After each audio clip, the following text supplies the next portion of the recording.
The heavy metallic rumble of my garage door tore through the calm of that quiet Saturday morning. Sunlight poured inside, illuminating the sleek curves of the midnight blue sports car. I had just brought it home the night before.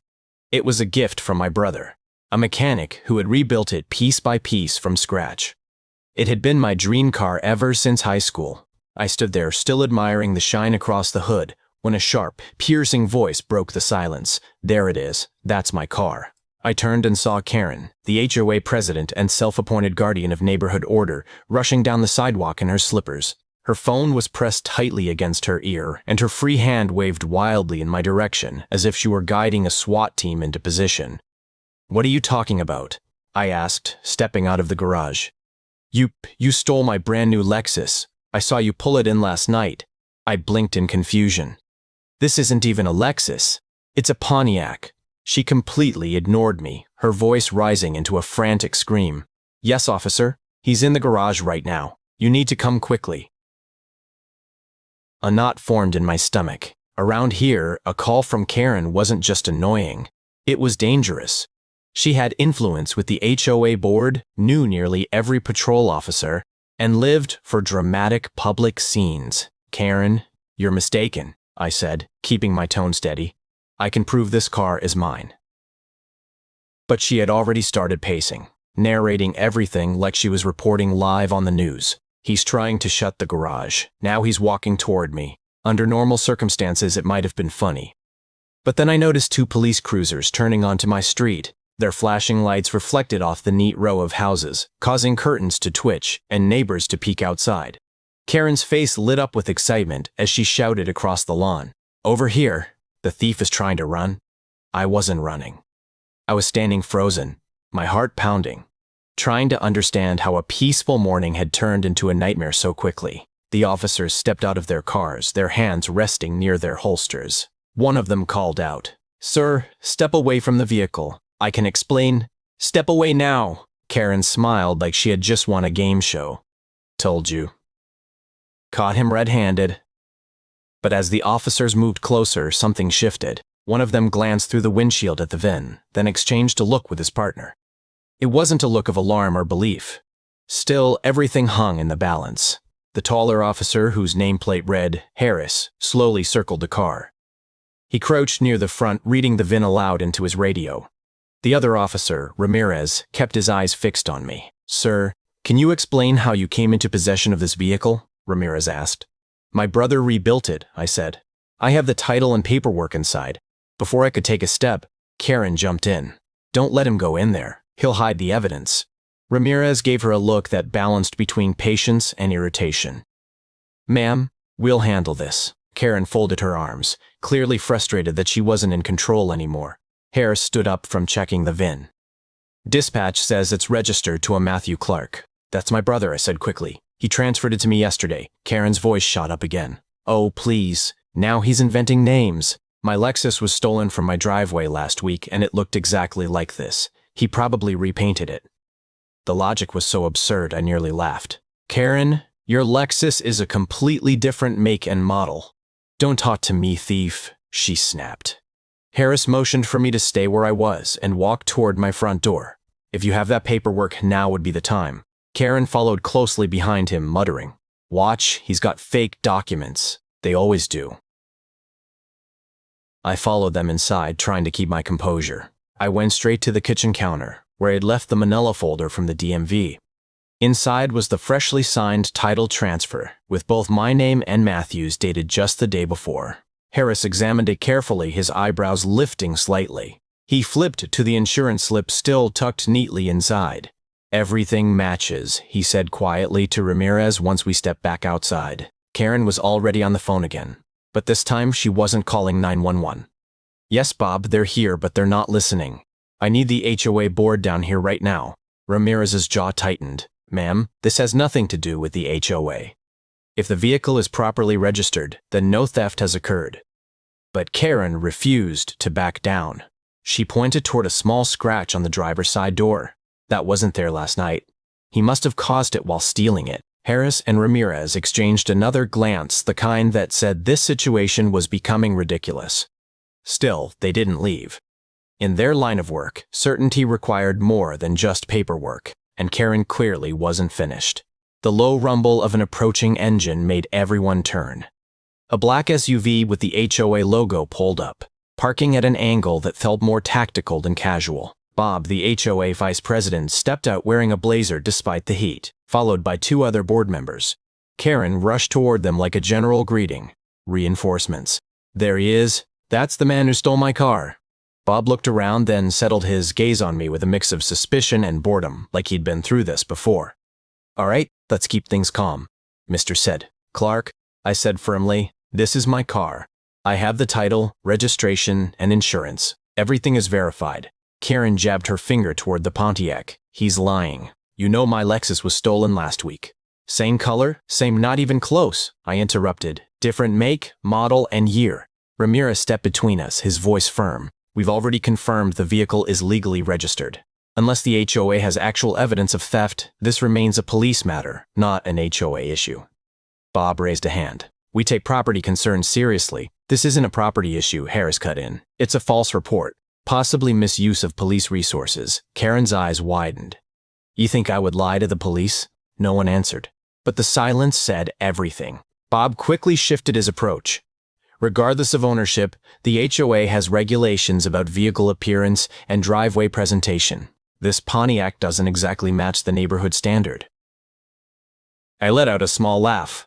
So now the issue is how the car looks. Karen smirked. See, he doesn't respect the rules. Ramirez rubbed his forehead. That's not why we're here. But the HOA members had already gathered in a tight cluster, whispering as though they were deciding my fate in some suburban court. I caught pieces of their conversation. Special vote. Fine. Compliance notice. Finally, Bob turned to me. If you can't store the vehicle in your garage, we'll issue a daily fine until it's removed. I gestured toward my open garage. It's in the garage right now. You all arrived before I could close it. That only fueled Karen further. See, he was trying to hide it. Harris let out a long breath, clearly exhausted. We're closing this call unless you have real evidence, ma'am. Karen's grin returned, sharp and certain. Oh, I've got something better than proof. I've got footage. The words rippled through the group. Even the officers paused. Karen pulled out her phone, her thumb hovering like she was about to reveal some legendary evidence. Everyone leaned in, officers, HOA members, even neighbors pretending to casually check their mail. Let's see him explain this, she said. Her fingers tapped the screen with dramatic flair, like she was unveiling some critical piece of evidence. Then she held it out toward Bob. There, that's him. Same car, same color, same garage. I stepped closer, my heart pounding. On the screen was a grainy night vision clip showing a shadowy figure parking a dark car in my driveway around 11 p.m. The figure stepped out wearing a cap and jacket, then quickly wheeled something into the garage. That's not me, I said firmly. Karen scoffed. You expect us to believe 2 people in this neighborhood just happen to own the same car? It's not the same car, I replied. And that footage doesn't even clearly show the model. Harris took the phone and replayed the video carefully, like a detective analyzing every detail. Where was this recorded from? He asked. My Ring camera, Karen said proudly. It faces my driveway, but it caught his too. Lucky, right? Bob crossed his arms. Looks convincing enough. Convincing only if you ignore the facts, I said. First, the timestamp says last Thursday. I didn't even get this car until Friday. Second, look at the porch in the background that's not my house. Ramirez leaned in, studying the image. He's right. That's a split level with white trim. Your house is 2 stories with blue siding. Karen's confident expression wavered. Well, maybe he drove it there first, she said weakly. I shook my head. Karen, your car wasn't stolen. This footage doesn't show my property, and it doesn't show me. Bob now looked visibly frustrated, caught between Karen's insistence and the officer's logic. Ma'am, do you have any footage showing him directly? Harris asked. Karen hesitated. Not exactly, but the point is, that's enough, Harris interrupted. Unless you have direct evidence linking him to a crime, we're done here. Right now, you're close to filing a false report.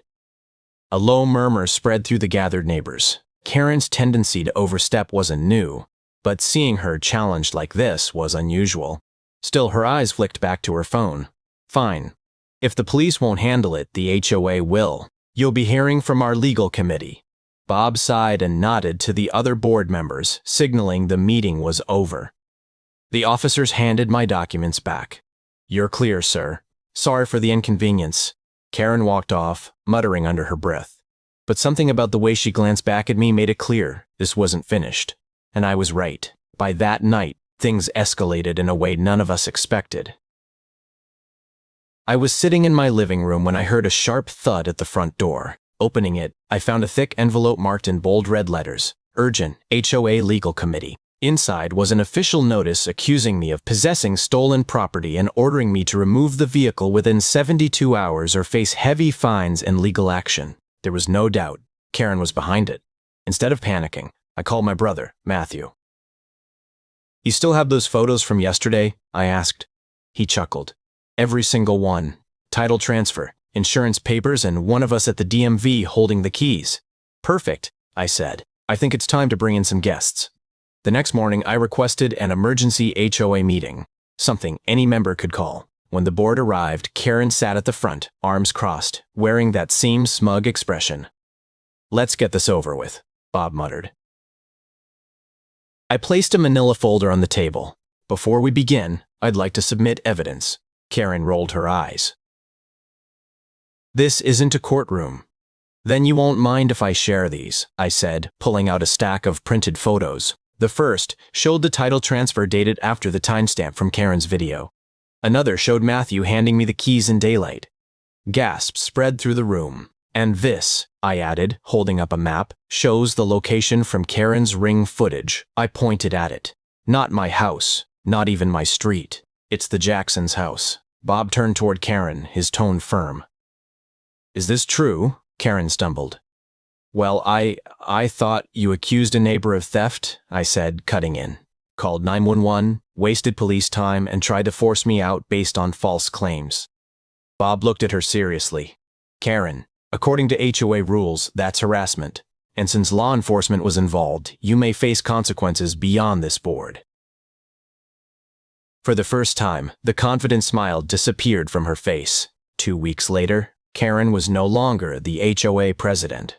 The board issued a formal apology, waived my HOA fees for the year, and fined Karen for misconduct. As for the Pontiac, I keep it clean in my garage.